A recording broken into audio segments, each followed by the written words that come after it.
Baik, langsung saja. Yang pertama itu kita klik membuat data baru. Nah, kemudian Zahir akan menampilkan terkait dengan form informasi perusahaan, yaitu nama perusahaan, alamat perusahaan, negara, dan kota. Kemudian ada kode pos, telepon, website, dan email perusahaan. Nah, jika semua sudah terisi, klik lanjutkan. Nah, setelah itu Zahir akan menampilkan form periode akuntansi. Nah, di sini pada bulan kita isi bulan Januari, kemudian tahun 2024 dan tahun tutup buku yaitu bulan Desember. Setelah itu klik lanjutkan. Setelah itu Zahir akan menampilkan terkait dengan konfirmasi akhir. Nah, di sini kita bisa melihat ulang data perusahaan yang telah kita isi. Apabila ada yang salah, kita klik kembali, dan apabila sudah benar, kita klik proses. Baik, selanjutnya yaitu pemilihan jenis usaha. Nah, di sini Zahir akan menampilkan terkait bidang usaha yang akan kita gunakan untuk Zahir Accounting 6 ini. Nah, di sini kita pilih bidang usaha perdagangan umum. Setelah itu kita klik lanjutkan. Nah, setelah itu Zahir akan memproses terkait dengan akun-akun yang ada dalam perdagangan. Nah, setelah itu Zahir akan menampilkan terkait dengan penggunaan fasilitas password untuk keamanan data. Setelah itu kita klik OK. Selanjutnya yaitu pemilihan mata uang. Nah, di sini kita pilih kode mata uangnya itu IDR dengan nama mata uang rupiah dan simbol Rp. Kemudian klik lanjutkan. Setelah penentuan mata uang fungsional, maka setup data perusahaan sudah selesai. Nah, selanjutnya kita akan mengisi saldo awal akun. Nah, pertama kita klik setting, kemudian saldo awal, dan pilih saldo awal akun. Masukkan saldo sesuai dengan akun yang ada. Pastikan nilai historical balancing-nya adalah 0. Jika tidak, periksa kembali input saldo awal. Nah, setelah semua saldo dimasukkan dengan benar, klik rekam untuk melanjutkan.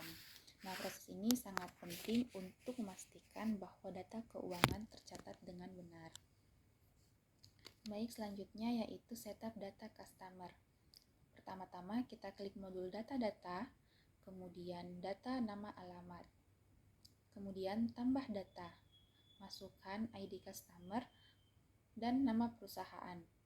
Setelah selesai, kita klik rekam untuk menyimpan. Lakukan hal yang sama untuk customer lainnya. Kita bisa lakukan hal yang sama juga untuk setup data vendor. Nah, setelah mengisi data customer, selanjutnya kita akan mengisi saldo awal piutang usaha. Nah, langkah-langkahnya yaitu klik setting, kemudian pilih saldo awal akun dan saldo awal piutang usaha. Isi nama pelanggan, tanggal, nomor invoice, nomor sales order, dan mata uang. Kemudian masukkan nilai piutang usahanya. Nah, setelah selesai, kita klik rekam untuk menyimpan. Kita bisa melakukan hal yang sama untuk customer selanjutnya. Baik, setelah menginput saldo awal piutang usaha, selanjutnya kita akan menginput saldo awal hutang usaha. Nah, langkah-langkahnya yaitu klik setting, pilih saldo awal, dan pilih saldo awal hutang usaha. Kemudian tambah data. Isi nama pemasok, tanggal, nomor invoice, nomor purchase order, mata uang, dan nilai hutang usaha.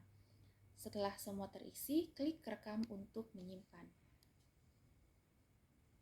Nah, setelah saldo hutang usaha telah terinput, selanjutnya kita akan mengisi saldo awal persediaan. Nah, langkah-langkahnya yaitu klik setting, klik saldo awal, dan klik saldo awal persediaan. Kemudian tambah data. Nah, setelah itu Zahir akan menampilkan terkait dengan form pengisian saldo awal persediaan. Nah, kita akan mengisi kode barang, stok awal, dan harga pokok satuan. Nah, yang pertama kode barang, kita klik. Nah, jika belum ada data persediaan, maka kita akan tambah data.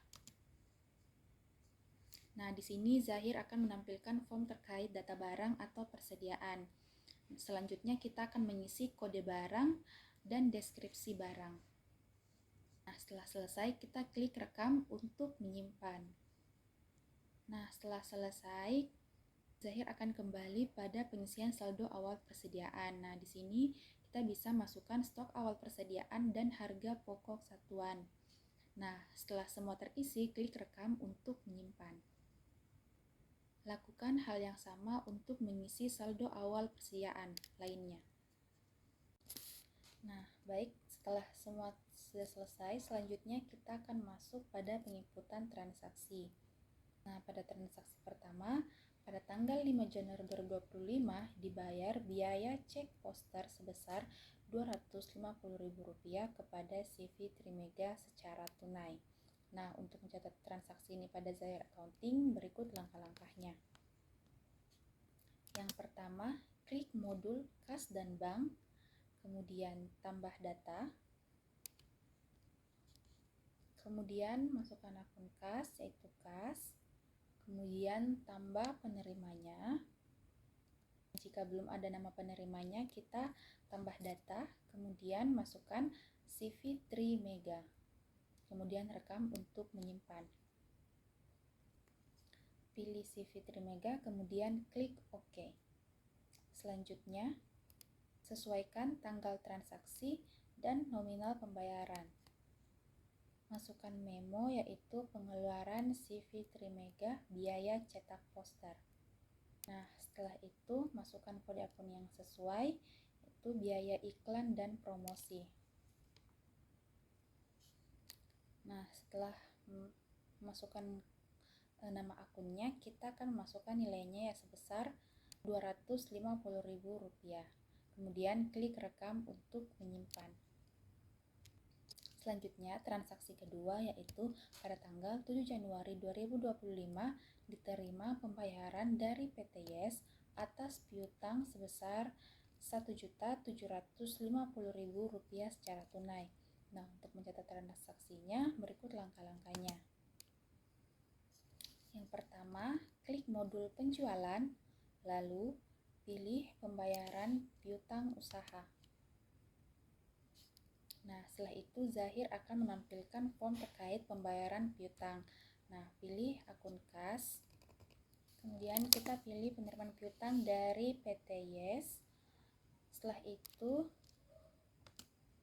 kita sesuaikan tanggal transaksinya, yaitu tanggal 7 Januari sebesar Rp1.750.000. Nah, memonya itu penerimaan pembayaran piutang dari PT Yes. Nah, setelah itu kita masukkan nomor invoice-nya, double klik pada nomor invoice, kemudian klik OK. Setelah itu masukkan jumlah yang dibayar, yaitu Rp1.750.000. Nah, setelah selesai dan sesuai, klik rekam untuk menyimpan. Selanjutnya, transaksi ketiga yaitu pada tanggal 10 Januari dijual secara kredit kepada PT Duta Indah dengan PPN 10% sebagai berikut. Itu barang pertama itu kulkas sebanyak 2 unit dengan totalnya itu 4 juta.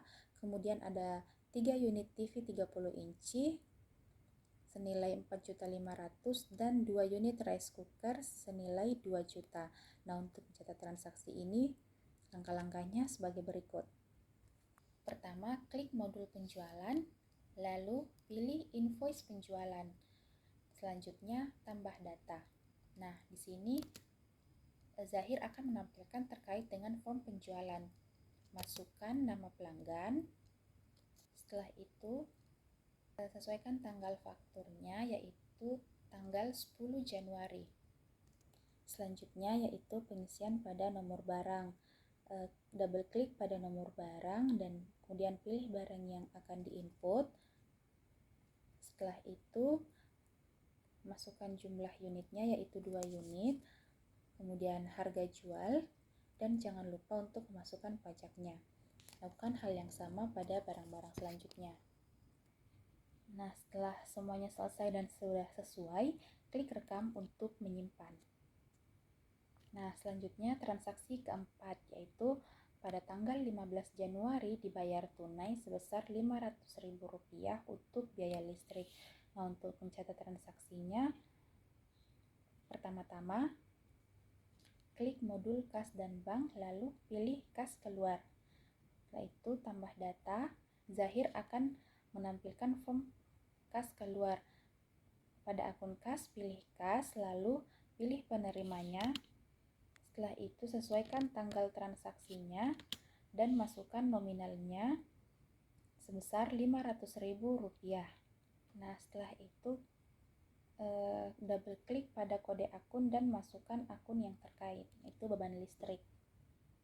Setelah itu masukkan nilainya sebesar Rp500.000. Nah, jika sudah selesai dan sesuai, klik rekam untuk menyimpan. Selanjutnya transaksi kelima yaitu pada tanggal 17 Januari pembayaran hutang kepada PT Maju Mundur sebesar Rp4.500.000 secara tunai. Nah, karena pembayarannya tepat waktu, PT Maju Mundur memberikan potongan sebesar Rp250.000. Nah, untuk mencatat transaksi ini berikut langkah-langkahnya. Yang pertama, klik modul pembelian, lalu pilih pembayaran utang usaha, kemudian tambah data. Nah, di sini masukkan akun kasnya yaitu kas, kemudian masukkan nama penerimanya yaitu PT Maju Mundur. Setelah itu sesuaikan tanggal fakturnya yaitu tanggal 17 Januari dan masukkan nominalnya sebesar Rp4.500.000. Kemudian untuk memonya yaitu pembayaran pelunasan utang kepada PT Maju Mundur. Nah, setelah itu kita masukkan nomor invoice-nya. Double klik pada nomor invoice dan klik OK. Nah, karena tadi dikatakan bahwa karena pembayaran tepat pada waktunya, PT Maju Mundur memberikan potongan senilai Rp250.000. Jadi, pada kolom diskon kita isi senilai Rp250.000. Dan jumlah yang dibayar senilai Rp4.250.000. Nah, setelah selesai dan sudah sesuai, klik rekam untuk menyimpan. Baik, transaksi selanjutnya yaitu pada tanggal 20 Januari dijual secara tunai kepada UD Sumber dengan PPN 10% melalui sales. Nah, uang disetor ke kas dengan rincian sebagai berikut. 3 unit blender dengan total Rp1.200.000 dan 2 unit AC dengan total Rp3.500.000. Nah, untuk mencatat transaksi ini berikut langkah-langkahnya. Nah, pertama, klik modul penjualan, lalu pilih invoice penjualan. Setelah itu tambah data. Nah, kemudian masukkan nama pelanggan yaitu UD Sumber. Klik OK. Sesuaikan tanggal transaksinya yaitu tanggal 20 Januari. Kemudian masukkan nama barang dengan cara double klik pada nomor barang. Kemudian masukkan jumlah unitnya dan harga jual satuannya. Dan jangan lupa untuk memasukkan pajak. Nah, setelah semua sudah selesai, klik rekam untuk menyimpan. Selanjutnya, transaksi ketujuh yaitu pada tanggal 21 Januari pelunasan hutang kepada PT Intel Jaya senilai Rp5.725.000. Nah, untuk catat transaksinya, langkah pertama yaitu klik modul pembelian, kemudian klik pembayaran hutang usaha, kemudian tambah data. Nah, masukkan akun kas yaitu kas, kemudian pilih nama penerimanya yaitu PT Intel Jaya. Jangan lupa untuk menyesuaikan tanggal transaksinya yaitu tanggal 21 Januari senilai Rp5.725.000 dengan memo pelunasan hutang usaha kepada PT Intel Jaya.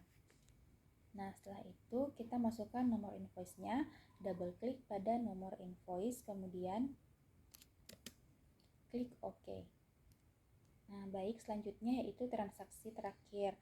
Pada tanggal 29 Januari didapatkan satu TV 30 inci dalam keadaan rusak dan dialokasikan biaya kerusakan dan kegagalan material. Nah, untuk mencatat transaksi ini langkah-langkahnya itu yang pertama, klik persediaan. Kemudian klik pemakaian atau penyesuaian barang. Setelah itu tambah data.